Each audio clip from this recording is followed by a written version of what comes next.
ang PBA playoffs, once again, outside of rain or shine beating San Miguel, di ba? Once again, napatunayan na naman na sa PBA playoffs, pagdating talaga nga ng playoffs, iba na yung laro, iba na yung competition. And ang hirap sabihin na teams like NLEX, Road Warriors na top seed pa nga, di ba? Just eliminations round. Ang hirap talaga kasing sabihin at i-predict na ibang NLEX na to kasi may another weapon na sila with Johnny Winston, etc., etc., and Robert Bolick. BPC instead of RJ Abriento, si Bolick BPC kasi he leads his team. Number 1 option siya and number 1 seed din ng NLEX. So you have to give it to him statistical points wise, etc., etc. Pero ang ending ganun pa din. 'Di ba? Nag-choke na naman ng NLEX, chinoke na naman nila yung advantage nila. And I am not going to say or hindi valid para sa akin sabihin na sagip ko pamilya, etc., etc. Kasi ano yan disrespect yun to TNT's, play and TNT's effort sa laro na to na hard fought. And that's kind of, resorting to easy statements na I do rin naman sometimes. Pero ito kasi for me, itong NLEX Road Warriors, mas para sa akin, this is a Robert Bolick problem sa NLEX Road Warriors. Na parang siya yung reason kung bakit sila laging malakas.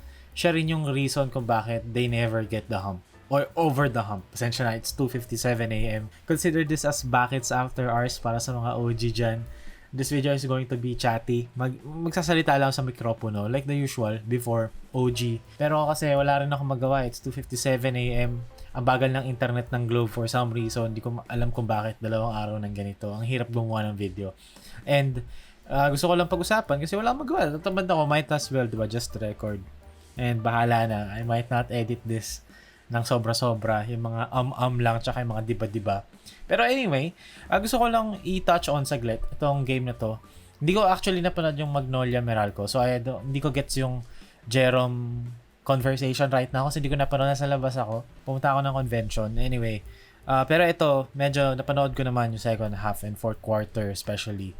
And medyo ni-rewind ko naman, ni-rewatch ko nung medyo okay pa yung internet. Pero anyway, babalik ako doon sa topic ko na Robert Bolick. Kasi si Robert Bolick is an eliminations type of player. Kumbaga, mas nagsasucceed or mas nagtatrive siya sa eliminations.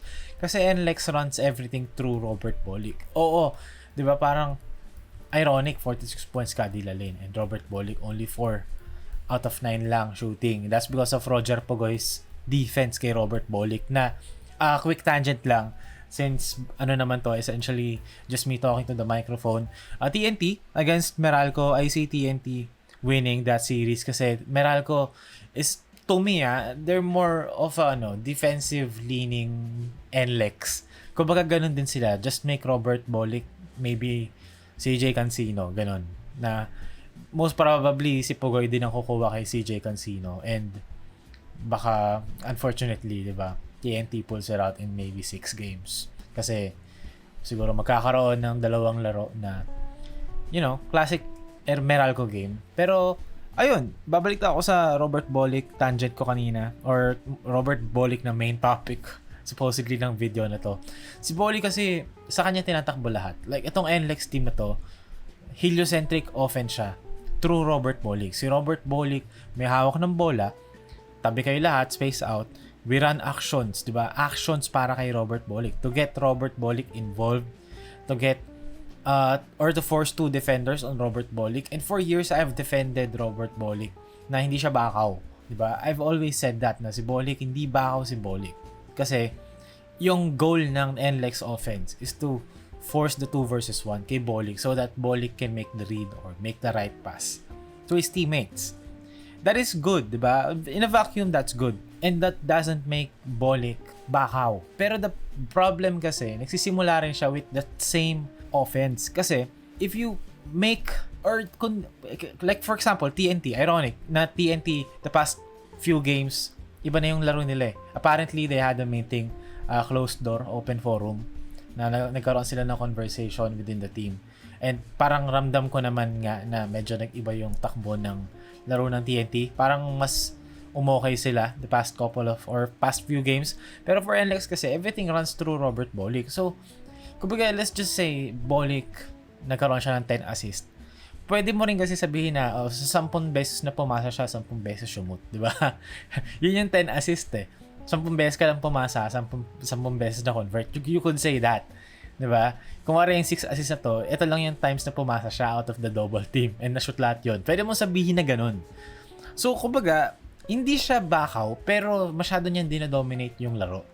And that's why, pagdating ng playoffs, if yung mga kalaban nila, like, kung wari, TNT, di ba, na-lockdown siya ni Robert Pugoy, ni RR Pugoy, ang hirap for NLEX to find another guy na, hindi find another guy find a collection of players that would contribute or that will contribute.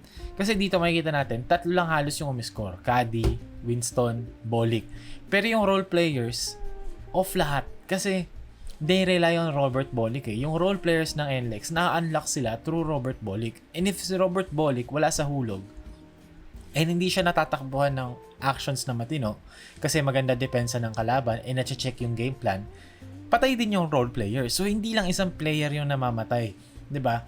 Nawawala rin sa laro yung buong bench or yung mga role players ng NLEX. And that's why lagi silang kinakapos sa playoffs. Like for example, dito. 'Di ba? Fallout si Bolick. So, dun pa lang nagsimulang lumabas yung mga Gonzales. Dun pa lang nagsimulang lumabas yung Torres. Kasi fall trouble na si Bolick eh. Kumbaga, sa game na to, they had to learn how to play through la lane and Deshaun Winston. Who also struggled, by the way.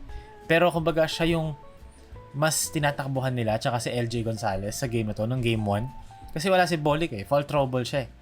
So, they had to learn, diba? Kaya nung clutch na, nung late game, hindi nakapag-deliver sila LJ and Winston kasi parang on the spot eh. Kailangan, sige, kayo naman. Kayo naman, diba? Parang, they had their moments, pero hindi kasi sila sanay na sila yung nagtitake over kasi sa 40 minutes na naglalaro si Robert Bolick, lahat tumatakbo kay Bolick. Even si Caddy, diba? Umaasa sa pasa ni Robert Bolick. Caddy, hindi nila ganong sinesitan masyado yan. Like, maybe occasional high post-up play, ganun, or pick and roll para sa kanya. Nasasitan, if-free talaga nila yung corner. Pero, yun yung kay Robert Bolick. That's why, to me, Robert Bolick is a very talented guard. Diba? Who is an elite scorer and who is also an elite playmaker. Pero, outside of that kasi, diba? Parang outside of Robert Bolick dominating the games, ano pa yung kaya niyang gawin na hindi nag-i-involve with him controlling the game for his team? Kasi to me, very important yun eh. Like for example, an LA Tenorio nung prime niya. Si LA, kaya niya mag-control ng team. Pero kaya niya rin namang hindi, 'di ba? Kaya niya ring off ball. Like nung nagkaroon ng Stanley Pringle, 'di ba? Off ball si LA. Nung medyo nag-prime si Scotty, off ball si LA. And Jason Castro, 'di ba si Castro? Kaya niya mag-take over, kaya niya rin mag-play off. Like for example, 'di ba no may Mikey Williams, nagsasabay naman sila noon, pero nagte-take turns sila. And dito kasi sa NLEX, nakikita natin medyo na nagte-take turns sila ni Winston, pero for most of it, laging Robert Bolick lang talaga. And to me, itong pag-choke ng NLEX consistently, this is a Robert Bolick problem kasi NLEX is a Robert Bolick team. NLEX is Robert Bolick. We could say na wala kasi silang big man, etc. etc. That's true. Valid yun, di ba? Supporting cast. Pero JB Bahio, di ba? Is a good, as a good role player. Role player big for them. 9 minutes, 7 points. Kasi JB Bahio also relies on Robert Bolick. And we could also argue kapag magaling na big man naman nilagay mo dyan, hindi na kailangan mag-rely off Robert Bolick. Pero hindi rin natin masabi kasi if they get a talented big man, like, let's say for example, just in case lang hindi naman sa totoo. Lagay natin si Mike Phillips. For example lang, diba? Mike Phillips next year. Aasa pa rin si Phillips sa pasa ni Bolick, sa pick and roll, sa alley-oop, di ba?